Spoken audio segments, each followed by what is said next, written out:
Rusia mostró la guerra en el umbral de Estados Unidos. Estados Unidos, tratando de mejorar su posición negociadora, decidió tradicionalmente subir la apuesta y se topó con la alerta de Rusia de abrir las cartas y ver lo que está en manos de todos. Informa el analista militar Rostislav Ischenko de Ukraina.ru. Para seguir alimentando la histeria militar en torno a Ucrania, Washington y varios de sus aliados organizaron la evacuación demostrativa de algunos de sus diplomáticos, anunciaron un pequeño aumento de tropas y equipos en Europa del Este, amenazando con mucho más, y también advirtieron a sus ciudadanos sobre el peligro de visitar Ucrania debido a la inminente agresión rusa y anunciaron que las tropas de la OTAN habían sido puestas en alerta. Al mismo tiempo, algunos medios de comunicación occidentales lanzaron una cuenta atrás para la invasión rusa y, tras instalar cámaras en la frontera entre Ucrania y Rusia, comenzaron a esperar. Al mismo tiempo, Estados Unidos y Gran Bretaña estaban enviando de forma demostrativa pequeñas cantidades de armas a Ucrania que no podían cambiar nada en el equilibrio de fuerzas entre Ucrania y Rusia, ni en las capacidades de combate del ejército ucraniano en principio. Los generales ucranianos incluso discrepan sobre si las armas recibidas son capaces de afectar seriamente a la situación en Donbass. Pocos optimistas sostienen que a partir de las armas suministradas por Occidente las fuerzas ucranianas podrán neutralizar por completo la importancia del equipamiento blindado de Lugansk y Donetsk. Numerosos analistas afirman que Lugansk y Donetsk recibió de Rusia sistemas de armas significativamente más modernos y los dominó, y las novedades de las fuerzas ucranianas son como un ojo de la cara. Algunos realistas restantes señalan el hecho de que todas las armas recibidas pronto se encontrarán lejos de Ucrania, en algún lugar con los yemeníes, los chiitas iraquíes u otros combatientes contra el imperialismo estadounidense y proestadounidense, porque nadie ha anulado el factor corrupto ucraniano. De todos modos, los estadounidenses contaban con algún tipo de reacción rusa. Por ejemplo, un ataque preventivo a Ucrania, como aconsejaron algunos expertos, o un reconocimiento preventivo de Lugansk y Donetsk, como insistieron otros. Y Rusia reaccionó, pero de nuevo no de la forma en que los estadounidenses pensaban. En los últimos 2 días, los informes han llegado a raudales. En primer lugar, una veintena de buques y embarcaciones de la flota del Báltico que salen al mar para entrenarse. Luego resultó que todas las flotas rusas tuvieron que ser entrenadas, y el número total de buques desplegados simultáneamente en todos los mares y océanos superó los 140 barcos. En esencia, todos los buques navales de largo alcance de Rusia acabaron en el mar, y con ellos la mayoría de los portadores de Kalibs y otras pequeñas armas de corto alcance. Entonces empezó a llegar información sobre un aumento de los vuelos de bombarderos estratégicos y de largo alcance, así como la posible dispersión de la aviación de primera línea a aeródromos más cercanos a la frontera occidental. Al mismo tiempo, otro contingente de tropas rusas fue a ejercitarse a Bielorrusia. Finalmente, Gran Bretaña e Irlanda anunciaron que habían sido notificados de que la Marina rusa realiza ejercicios con lanzamientos de misiles y bombardeos a 250 kilómetros de sus costas. Sin embargo, los socios se apresuraron a decir que no veían nada extraordinario en ello, que era una práctica habitual. Es una práctica común, solo que Rusia no la ha utilizado antes. Si evaluamos todas estas actividades en total, podemos decir que Rusia está llevando a cabo de forma demostrativa un despliegue prebélico bajo la apariencia de simulacros. Además, la leyenda del ejercicio no es para engañar a nadie, está claro para todo el mundo, sino simplemente para que Occidente no tenga motivos para gritar que Rusia amenaza con atacar a países pacíficos de la OTAN.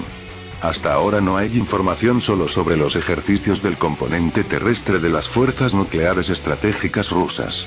Los componentes aéreos y navales de la tríada nuclear, según tengo entendido, ya están participando en los ejercicios en curso.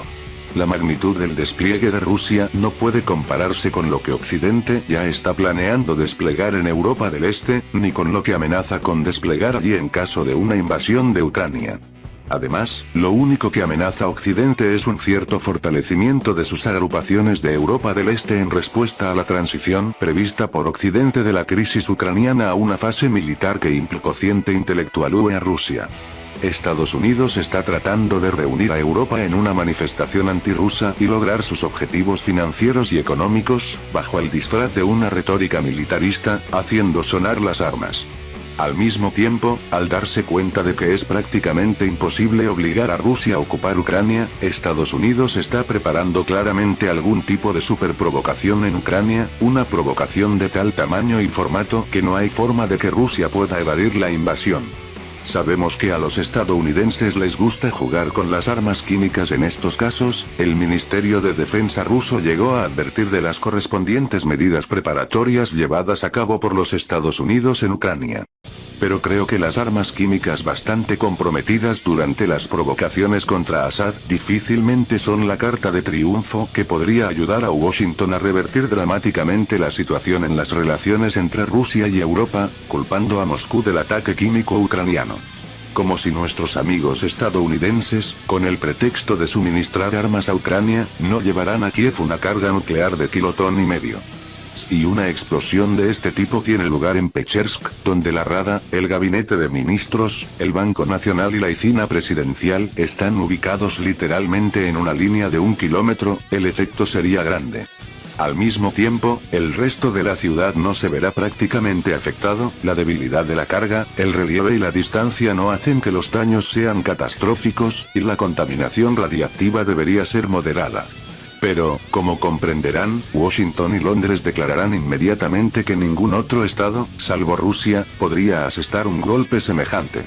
También pueden referirse a los ejercicios de larga duración de los patriotas rusos que constantemente piden ataques con misiles contra la Rada, el Ministerio de Defensa, el Ministerio de Asuntos Exteriores ucraniano, la oficina del presidente y otros lugares donde se congrega a la élite ucraniana.